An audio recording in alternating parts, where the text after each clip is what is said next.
Hello and welcome to this episode of Evolution Now. I'm your host, Flora White, and today I am so glad to be joined by Legislator of Mount Vernon, Tyrae Woodson-Samuels. Today we'll be talking about kitchen table issues in Mount Vernon, law enforcement, and the state of politics on this episode of Evolution Now. Tyrae, thanks so much for being here with me today. Thank you so much for having me, Flora. So Tyrae Woodson-Samuels is the legislator for Mount Vernon, New York. Tyrae, as a legislator, what is your role and responsibility? So my role and responsibility is many, but the primary role is one, passing legislation and laws, the ordinances and what have you that govern the county of Westchester.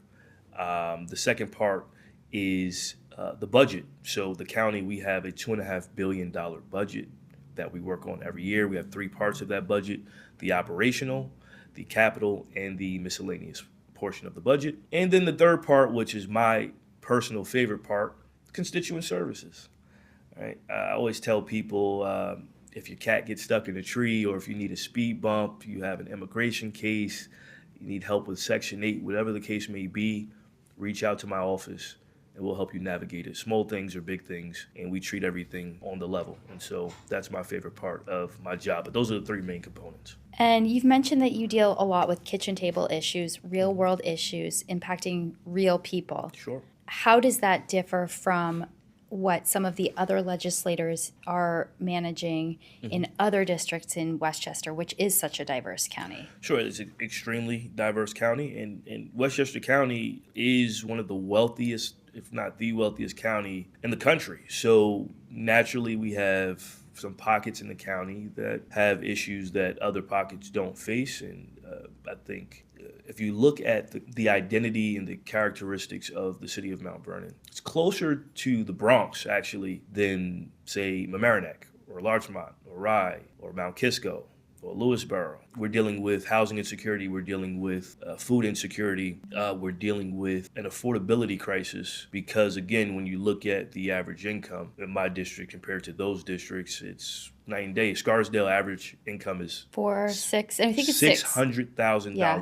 And then My Rye district is second. Rye is second, at around $400,000 or $500,000. Mount Vernon, $43,000. So yeah, we got much different problems in my neck of the woods. So I try to shine light on those issues when appropriate. Absolutely. So Tyrae, you mentioned the budget as part of your purview, and you also mentioned Section 8 housing. As a member of the Housing Committee, what sort of attention is housing going to get this year? How is it being prioritized? And what are some of the other big issues that you all are going to be going over? Well, I appreciate you asking about housing. I love housing as a member of the committee, as a former chair of the committee as well. I think we're going to prioritize it as we do every year in the budget. Years past, we've actually set aside funds to collaborate with developers and local municipalities to build affordable housing. Right? We'll put $2 million here, $3 million there to sort of kickstart these developments. And so we're looking to do the same thing this budget, although will be a bit of a different process. In years past, we had ARPA money, we had federal funds coming down that we could earmark for housing. A lot of those funds have dried up, and then any additional funds may have been cut by the Trump administration, which makes our job even harder. So we're gonna fight the good fight this budget season as we do every year, but that's what we're looking at, right? That's just the reality of it. In terms of other issues I'm focused on, public safety is probably my number two. Last budget, speaking of the budget, going to the capital part of the budget, I secured a $3 million capital to add shot detection technology in the city of Mount Vernon. We're gonna have the capacity to put up nearly 150 of these units that will be able to determine where a shot was fired from, what type of or caliber of weapon was used, and it'll allow more seamless coordination between the county PD and the local MVPD to catch these perpetrators who I believe are terrorizing our community. And so we can't have economic development, which is number three, without public safety. If we want people to come to Mount Vernon, spend their expendable dollars, shop on our streets, then we need to make sure that they feel safe when they come there. And that means combating gun violence. And that means getting these perpetrators off of our streets and getting the bad weeds out of the garden.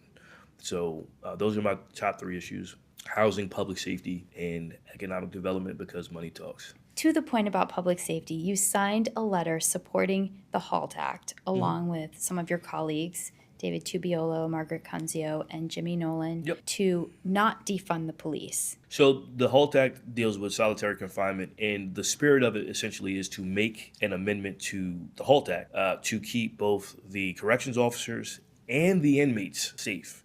I actually had an opportunity to go up to Harvard School of Education a few years back, and there's this Brooklyn rapper named Casanova. And Casanova has been to prison a few times, and he changed his life, became an artist. And I remember him telling the story about the quote unquote, these are not my words, this is his words, the monsters in there, where like certain people, they would be removed from the general population because of an incident, stab someone, and they would be just re-released back into general pop.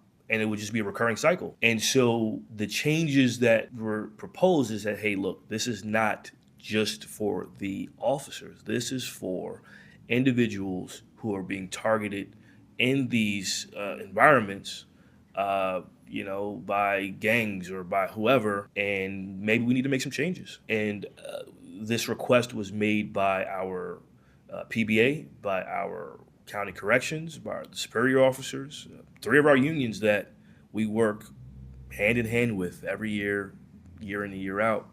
And so in a tripartisan, not a bipartisan, a tripartisan effort. Right. Republican, conservative, and Democrat. Exactly. Tripartisan. We signed the letter, us four. Personally, I caught, I think, the most flack for signing the letter because of my title, right? Or the title I had, majority leader. Many folks in our party, they believe in defund the police. I don't. So you caught flack from members of your party for signing on to this letter. Yes. Why do you think that is? Well, we have a segment of our party, increasingly more so today, look at New York City, they have a different approach to things.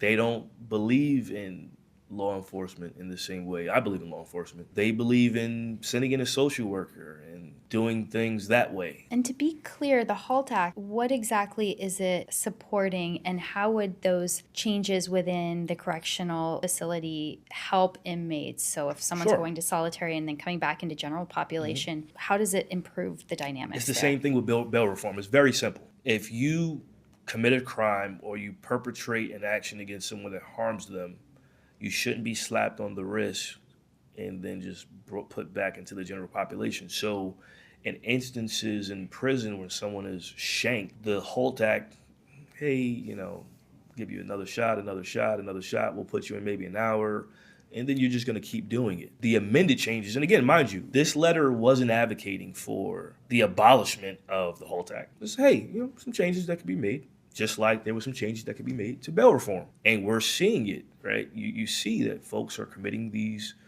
felonies, and then they're being downgraded to misdemeanors, and these folks are being let out. People are literally afraid to ride the subway. People are literally afraid to walk to the bodega. And with the HALT Act, officers were being attacked, so much so that they went on strike in Albany. Inmates are being attacked. And again, that's why I told the story with Casanova and others that have been in these situations, incarcerated, that I personally know. I didn't have to read this in a textbook. It's not pretty inside there. And so to keep people safe, we need to make some changes. Sometimes what happens with politicians is we make determinations and decisions about things that we have no experience or subject matter expertise in. We just, I have this title, let me make this determination. Do you think that there should be a limit, Tyrae, to how long an inmate spends in solitary? Of course. But that, again, that's not the heart of the amended changes. Was just like, hey, we have a clear problem. The slap on the wrist is clearly not working, guys. So what's the alternative? So, the alternative is to probably move them out of the way from the general pop. If you need psych evaluations, if you need mental health resources,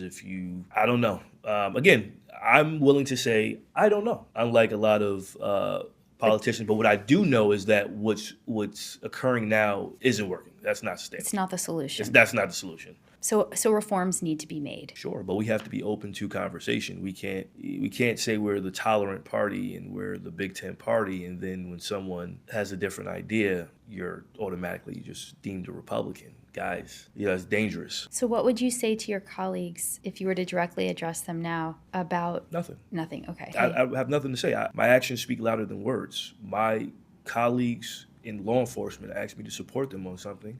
I supported them. And I don't work for my colleagues. I don't work for elected officials. I work for the residents of District 13 in the city of Mount Vernon. I've explained my signature on the letter and my votes to them because I work for them. They pay my salary. Those are my bosses. Another Democrat disagrees with me, that's on them. I mean, we got Democratic socialists on the precipice of winning the mayoral election in the greatest, most consequential city in America. What do you think about Mamdani? What I think about him? What Mamdani did correct is he focused on affordability.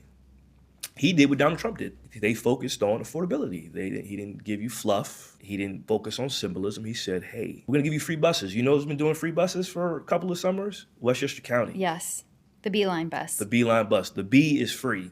This is the first summer we couldn't do it again because the federal dollars dried up. But we did it. So he wants to freeze rents, which is going to exacerbate the housing crisis, I think, even more. He wants government-owned grocery store. Yeah. Do you think that President Trump delivered on those promises? And do you think, secondly, that Mamdani will be able to deliver? Well, I think Trump has been in for 9 months, 10 months now. So I don't know. I mean, tariffs have shown to increase pricing. Medicaid rollback. Groceries, Medicaid rollback. We had a big rally, the Social Security office in White Plains, because Doge and Elon Musk, his best friend nowadays, is they wanted to close that office. They're looking for ways to trim the fat, and I think there are ways to make the government more efficient, but that's not the way. You don't do it. You don't do it on the backs of closing a Social Security office in the middle of a county that needs it. I don't know if that's the right way. And even more so, even Mike Lawler, the Republican congressman, worked with the Democratic congressman, George Latimer, to stop that from happening and to at least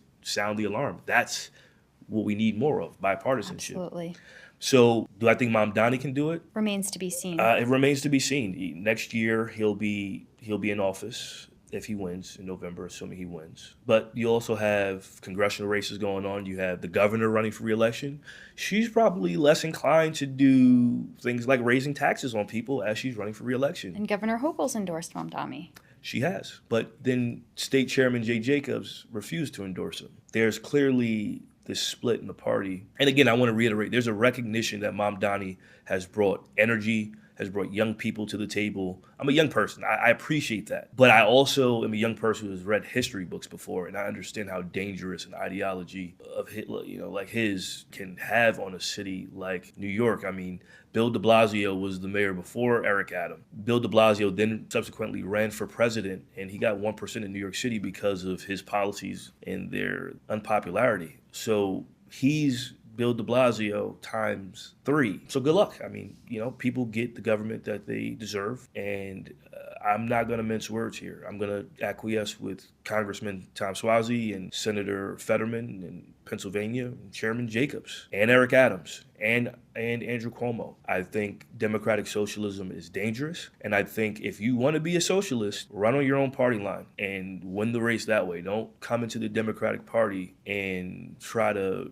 make things what they're not. So that's my perspective there. So we've talked about the Democratic Party. There's a wide spectrum of individuals who identify as a Democrat, but it can mean a lot of different things. Do you think we're coming up on a time, Tyrae, where the Democratic Party needs to split in two and become two different parties? Back in the day, you had former congressmen like Jamal Bowman and others. They say, I had the support of the New York City chapters of DSA or whoever, but I'm not DSA. We've gotten to a point now where someone like Zohran Mamdani is literally saying from the top of the mountain, I'm a socialist. And we have him, we have Bernie Sanders, we have AOC, we have Ilhan Omar, we have Rashida Tlaib. Like, these people have made major headway in this party. I think what has to happen is sometimes, you tell the kid, the toddler, don't touch the stove. You're going to burn your hand. I think we may just need to burn our hand at this point. It's unfortunate because, the city and the state will suffer, but people have to see how dangerous this ideology is. Now, are there reforms that need to be made? Yes, but I don't think you throw out the baby with the bathwater. I think that's dangerous. Most Americans aren't ready to go all the way to the progressive side. It's not progressive, though. I think we're the progressives. I think in order to be a progressive, you have to make progress. We look at these progressives, they don't pass any legislation. They don't do anything. They're professional activists. I don't see these people on the south side of Mount Vernon and the south side of the Bronx or in Yonkers. I don't see them. Is AOC really one of the people in the sense that, you are in Mount Vernon? Yeah, I mean, AOC's from Yorktown, right? Like, yeah, and there's nothing wrong with being from Yorktown, but don't pretend you're not from Yorktown. You're throwing up the BX and like you're working class, you're not. And I ask you, I mean, what has she done? There are rumors, obviously she's ambitious and she wants to move up. Based off of what, though? I focus a lot on mindsets and ways that people stay motivated to do their best, to break the mold, to move forward and write their next chapter. What are some mindsets or mantras or approaches that you live by that have helped you succeed in what you do? Small things are big things. Pay attention to the details and work hard. Nothing is guaranteed. Some people have, especially in the time of TikTok, people want instant gratification on things. I think you need to delay gratification. You need to work hard and you need to stay true to your purpose. Again, I'm like, for instance, I'm the youngest legislator, but I've been in politics for over 15 years. A lot of my friends were traveling, going to Cancun, going to Europe, everywhere. And I was knocking doors in the summertime for school board candidates and library candidates. And, this young guy, and they're like, why are you doing this? I'm like, because I care about my city, man. I had an opportunity to see the other side of the fence. I went to very nice private school in New Rochelle in high school, and that was a privilege for me. Iona Prep. And coming from the south side, a lot of us didn't have that opportunity. And so I just saw the other side. And then I would come back and I would say, my neighborhood doesn't look like that neighborhood. Why is that? And that inquisitive kid in me, that fire continued to burn as I got older. And I played sports, but I was also in student government. I was also in Habitat for Humanity. I did those things as well. You established Memorial Field, did you not? Yeah, so a major shout out to my predecessor, Lyndon Williams. He secured the first chunk of money, and then I helped secure the second chunk because when the pandemic hit, obviously supply chain issues, materials were more expensive, so we needed some extra money to finally put a cap on this project that was sitting dilapidated for nearly 12 years. And thank now Congressman Latimer, but at the time County Executive Latimer, who also is the son of Mount Vernon, shout out to George, Southside kid. He said, I gave my word that I was going to get this done. We need more money. I don't care what I need to do, but we are going to work together to get this done. He said it before. He held true to his word, and we got it done. And personally, that just motivated me. I'm like, I used to play Pop Warner football as a young kid on this field.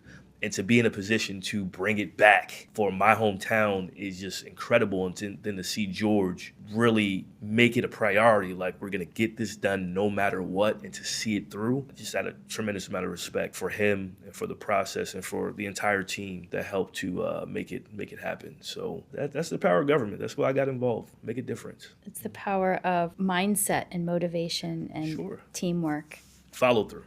And also, yes, another key piece, I would say, the follow-up. The art is in the follow-up. The art is in the follow-up. You would be surprised about how many constituents would say, well, you called back, you made sure it got done. I appreciate it. I've called back 2-3 times. And you say, this never happens. People appreciate that. Like, people appreciate you appreciating them and making sure that they're okay. And when you do that, I think things are going to turn out well for you.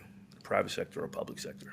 Well, you've certainly earned the trust of your constituents. Thanks for joining me for this episode of Evolution Now, and stick around for another conversation with Tyrae Woodson-Samuels next week, where we will pick up and talk about a highly contested issue, the decommissioning of Indian Point, a nuclear facility in Buchanan, New York.